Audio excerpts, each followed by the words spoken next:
Hayibo sikole umntwana. Yazi ngibuya lapha ngaphandle ngibona lapha esaluni ka William kunamaphoyisa kwenzakalani sikole? Ayi nami sephanga ngazi ukuthi bafuna namaphoyisa lapha ngibonanga nokubona umuntu obuya ngaphandle ngisho. Phela sikole ungangiblame yabo. Ngiyakwazi phela wena indaba zabantu uyazazi noma uhlele endlini.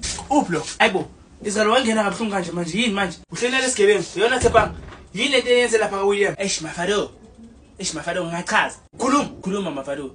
Wenzeni? Asisikole thina besidlala yimi uNathi uSigegeza noQondozi yabo besidlala sagijima bathi uNathi asambi songena emkhukhwini wesaluni ka William uNkosigegeza yena watshontsha umshini sahamba sakhabo Nathi sawuplug uSigegeza yena wangigunda. Hawu ndoda kanti ngihleli nawe kanje lokho siyaxoxa ngesaluni ka William kanti uyazazi ukuthi wenzeni? Ichakubonisa into enjani? Veza lapha. Khulele leso sigqoko abona mama. Semele ngiveze Mafado. Khulele leso sport ngibona. Sikole.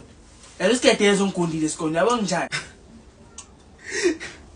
Sikole ngiyangihleka. Leliyoni bophisa uWilliam. Lamaphoyisa lapha. Asamba. Mafado, kusambe yokhuluma. Ishithingivali. Hamba naye. Ayozithetha lapha. Ngiyaza nami uzonilandela.